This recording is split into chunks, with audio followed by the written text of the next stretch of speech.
Bem, para você ter uma boa salivação, você tem que sentir aquele cheiro maravilhoso, ou ver aquele sanduíche. Pensa aquele sanduíche, aquela carne, para quem gosta de carne sangrando, para quem gosta de café, quando você sente aquele cheiro gostoso do café, que você faz igual aqueles desenhos animados antigamente, do Pica-Pau, que você atrás do cheiro. Que delícia, né? Pois é, desejo sexual é exatamente a mesma coisa. Outra coisa que eu acho que eu posso fazer uma analogia de desejo, que eu fiz esses dias no consultório, foi meio louco, mas que deu super certo. É sobre o intestino. O paciente estava tentando entender, ele não estava conseguindo entender. Eu falei com ele: desejo sexual é igual ao intestino. Você tem o intestino solto, você consegue ir no banheiro regularmente sem nenhuma dificuldade. Já a sua esposa, ele tinha comentado, né, tem um pouquinho mais de investimento de tempo. Ela precisa de se alimentar melhor, fazer atividade física, fazer alta ingestão de água para que isso aconteça. O desejo sexual não é tão diferente disso, porque às vezes ele vai precisar de um pouco mais de estímulo para que ele aconteça. Uma outra analogia muito importante, que é legal também, para quem gosta de treinar. Então, quando você vai começar a atividade física com músculo frio, seu índice de lesão é grande. E fora que a performance do treino é ruim. Então, você tem que começar uma crescente, um aquecimento para que a coisa aconteça e que você tenha resultados exponenciais. Assim acontece o desejo sexual para muita gente. Bem, meu nome é Virginia Pérez, sou sexóloga, terapeuta de casal, mentora de homens, mulheres, casais, e tô aqui para explicar um pouquinho a mais sobre esse assunto tão fascinante que eu amo tanto. Tem até um livro, que é O Lado Bom do Casamento, que fala um pouquinho, tem o devocional, resgate do romance e tal, mas uma outra hora a gente fala disso tudo. E eu gosto muito de falar do desejo sexual. Muita gente conhece o nome como libido, mas o nome científico correto é de fato desejo, né? Então, se a gente não tem desejo sexual, automaticamente a gente vai ter uma distância do sexo, que a gente não deseja de estar lá. Lógico que tem uma série de motivos que perfazem esse combo, né, que é o desejo, mas eu vou trabalhar especificamente um deles, que é isso que eu falei anteriormente, que é a questão do desejo sexual fisiologicamente. A gente tem que ter fisiologia por trás disso. Existe o desejo sexual ativo, que é aquele que eu tô sempre disposto, disponível. Minha vida tá uma tragédia, eu tô passando mal, tô com dor de cabeça, tá acontecendo isso, aquilo, e eu tô querendo sexo. Eu tô feliz, quero sexo, tô triste, quero sexo, saudável, quero sexo, tô não saudável, quero sexo. Tudo na minha vida, o resumo vai ser sexo. Já o desejo sexual responsivo, ele tá respondendo a um estímulo, a alguma coisa. Então vai ser aquela pessoa que é um pouquinho mais lenta, ela geralmente não toma iniciativa, não tem muita disposição de fazer sexo, ela não tá tão disponível, ela não tem tanta vontade de fazer sexo assim. Então a gente precisa de entender quem eu sou nessa história, quem meu marido é nessa história, quem minha esposa é nessa história. Geralmente, eu acho que é uma coisa até meio de Deus, sabe? Que eu falo até com meus pacientes, que geralmente um ativo não casa com outro ativo, que eu brinco que é o tarado, né? Pensa, se um tarado casa com outro tarado, como é que quem vai trabalhar? Só vai ficar só namorando e tal, e namorar mesmo que é bom, trabalhar mesmo que é bom, não vai querer trabalhar, né? E aí, se casa dois responsivos, não, aí como que vai procriar? Acho que o índice de procriação até diminui na face da Terra, né? Então, Deus, na infinita graça, sabe o que faz? Ele conecta um ativo com um responsivo. Então, geralmente, no casamento, tem um que é muito mais animado que o outro. Geralmente, é aquele que vive procurando e fala assim, nossa, cansei de procurar. Virgínia, não vou chegando com a história falando isso. Não vou procurar mais, porque são anos procurando ela, procurando ele, e eu me sinto já rejeitado. Lamento. Você casou, se lascou, e você vai ter que procurar pra sempre, porque você gosta do bagulho, você se sente confortável, você gosta de sexo, isso é importante pra você.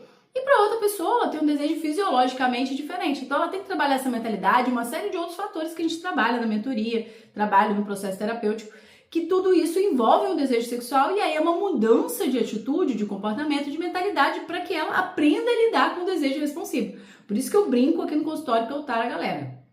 Deixo todo mundo que é não tarado, tarado. Então, se você quer que seu cônjuge fique tarado, ou se você quer ficar tarado, entre em contato comigo que eu vou deixar você tarada. Coisa mais louca do mundo, mas é massa. Eu me amarro nisso, né? Mas vamos voltar pro assunto, senão eu viajo na maionese. E aí o que acontece? A gente precisa de entender que essa pessoa que tem o desejo sexual responsivo, ela vai precisar de uma série de fatores que para ela são extremamente importantes para que isso flua e aconteça de forma natural. E que não é a mesma coisa para você, porque, né? A gente ainda tem umas outras coisas que envolvem, mas vamos focar só nisso fisiologicamente. Então é aquela pessoa que, por exemplo, tem o intestino preso, que ela vai precisar de fazer uma dieta, vai ter que aumentar a ingestão de água, vai ter que fazer hábitos de vida saudável, para que aquilo aconteça de uma forma mais leve e ela não fique sem o banheiro.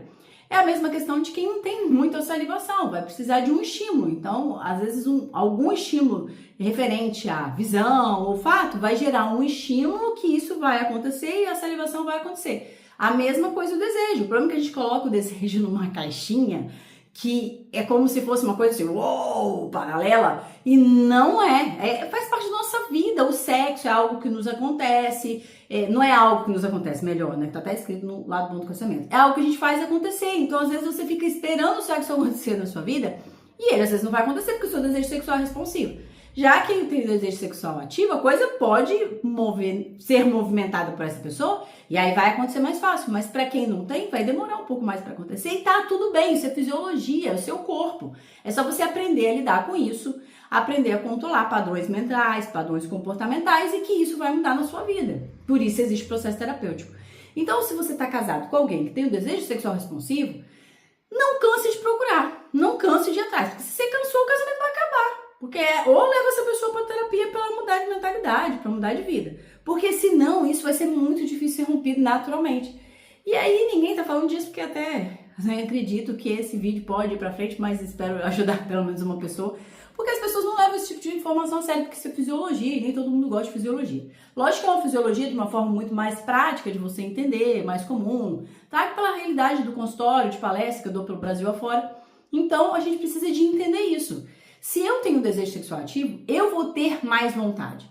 Agora, a ausência total de desejo, aí isso é a hipoatividade do desejo. Eu não sinto desejo hora nenhuma, nem com estímulo. Aí eu tô com uma disfunção sexual, então eu tenho uma hipoatividade do desejo, meu desejo deixou de existir. Aí eu tenho que ir pra terapia. Aí é obrigação ir pra terapia, entender o que tá acontecendo e trabalhar, porque isso tem como resolver, sem remédio, sem nada. Uma mudança de entendimento da causa, né? Tirando a causa, tratando, é uma mudança de comportamento, de vida, de mentalidade. Aí eu tenho vontade demais. Nossa, às vezes acontece de eu ouvir isso, tanto o marido quanto a esposa fala, nossa, ela quer o tempo todo, ele quer todo dia, toda hora, nossa, eu não tô aguentando, pelo amor de Deus.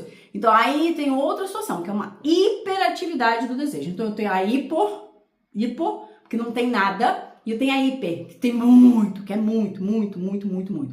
Então eu preciso de aprender a equilibrar a coisa. Então todos os excessos, tudo que tem muito e que tem pouco, todos eles são reconhecidos e encaminhados pelo processo terapêutico para a gente gerar equilíbrio e mudança. Dentro do meu processo terapêutico, independente se eu estou atendendo um só, eu geralmente gosto de ouvir a outra parte, pelo menos umas 2 vezes, para a gente gerar um equilíbrio e fazer o outro entender como que vai desenrolar o processo terapêutico. Por quê? Se a pessoa está no relacionamento, a pessoa com a qual ela está se relacionando é parte interessada no resultado do meu tratamento. Então, geralmente, eu trago essa pessoa, escuto, falo, converso, entendo também as necessidades. Por quê? Eu preciso de que você entenda que não existe uma fórmula mágica e não existe também uma receita de bolo que vai funcionar para todo mundo. Não tem isso, entendeu? Por exemplo, o Tadalafila, né? Que a pessoa conhece aí, Viagra, Pilozuzinha, cada um usa um nome. Ele é um resultado de uma excitação. Então, ele gera excitação. E aí muita gente fala assim, eu quero uma coisa dessa, eu quero um remédio desse, não tem uma pílula mágica, não tem isso, não tem aquilo. Não tem isso, não tem como. Por quê? Porque o desejo, ele é antes, entendeu? Ele é antes. Já seria como se fosse o segundo plano, a excitação. Na excitação no homem é o processo de ereção. Na mulher, dá um exemplo mais fácil de colocar aqui na rede social, né, no YouTube. Excitação do mamilo. Então a gente tem a excitação do mamilo, a mulher está excitada, o homem é a ereção. Então ele atua numa área de excitação, ele não atua no desejo. O desejo é o início de tudo, é onde começa tudo. Então você deseja ser casado, você deseja ter um carro, você deseja ter uma casa, você deseja fazer sexo. É uma coisa que é o início, e daí o resto é consequência. Se você tem um desejo sexual responsivo, você precisa de ter um estímulo. Assim como muita gente na vida precisa de um estímulo para avançar, para comprar uma casa, para comprar um carro. Tem gente que não tem esse desejo de comprar carro. Eu conheço pessoas que não... Como assim, Virginia? Eu conheço pessoas que não têm desejo, nem dirigem.